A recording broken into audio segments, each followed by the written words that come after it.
Jubilee and ODM parties now considering disciplinary action against members of parliament who defied President Uhuru Kenyatta and NASA leader Raila Odinga's orders and went ahead and voted against the president's memorandum on finance bill.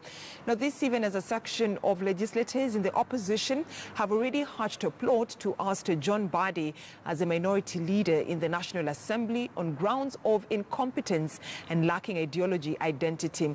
In a weekly segment on House of Cards, our senior political affairs reporter Chris Dairu looks at some of the disciplinary measures likely to be taken against the rebel members.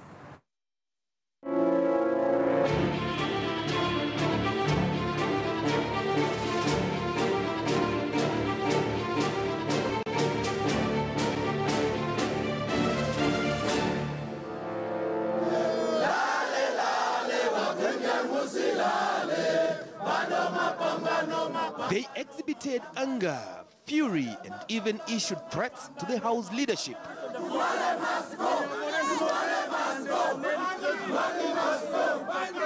During the acrimonious debate on the president's memorandum on the finance bill. Sisi ni opposition, mimi ni deputy party leader for Kenya. Tutalipua, tutaenda hata kwa streets. Kwani kuna nini? And close to 2 weeks now, the anger and threats seem to have faded, and the members retreated to their silent corners. None of them has ever moved to court or organized a protest challenging the president's memorandum as they had earlier threatened. Were they just saying it for the sake of pleasing their electorate then? And now, most of these members risk facing disciplinary action for defying their party leaders. When it happens that some members defy the position of the party, then the first thing is to find out why did this happen. So definitely it's a matter of concern, and definitely it is a matter we're going to address. In a matter as important as a budgetary matter, political parties world over take decisions and stick with it. And our members who disregarded the party position showed disloyalty to the party. While ODM plans to hold a meeting with party members soon for the party leader to read the Riot Act against rebel members, Jubilee plans to write show-cause letters to the renegades. For you to form a government, you need members of parliament. And for you to carry out your legislative agenda, pass bills, including the finance bill, you need numbers inside the House. That's how democracy works. What we will do as a party is just to again mobilize and have a meeting with our members and remind them of the importance of sticking with party positions and party unity.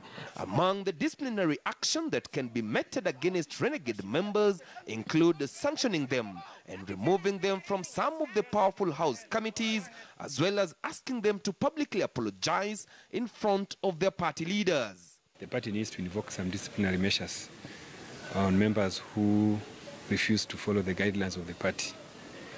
You know, political parties cannot thrive if there's no discipline.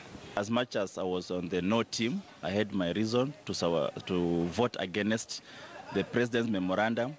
But we made it very clear to our party leader that we respect him, we respect his views, but on this one, he allows us to stand with Kenyans. And he did. I think it is a wrong strategy because we did this for the interest of our people.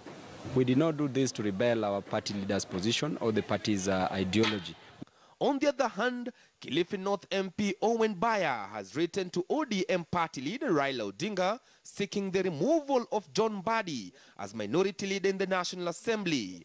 Baya, who is the party's deputy organizing secretary, wants Mbadi removed on grounds of incompetence and lack of an ideological identity. And NASA equally took a decision, the PG, a decision I had a responsibility to execute, and which I did. So whoever is complaining or being failed, I think is the one who probably failed the leadership. As far as I'm concerned, John Mbadi did very well. He used all manners of tricks and ensured that the party resolution passed through the House. So anybody who thinks that he can oust John Mbadi is daydreaming. John Mbadi is there to stay. I think it's unwarranted. It's not really, because Mbadi was acting first on the interests of the party. Secondly, from his own conscience, probably he believed that that VAT, as a member of parliament representing Suba, maybe the people of Suba told him to air their views. The positions of majority and minority in parliament can only be changed when majority of the party members make a decision with or without the blessings of the party leader. Members of the National Assembly resumed their sittings this Tuesday from a one-month recess. Chris Dairo, KTN News.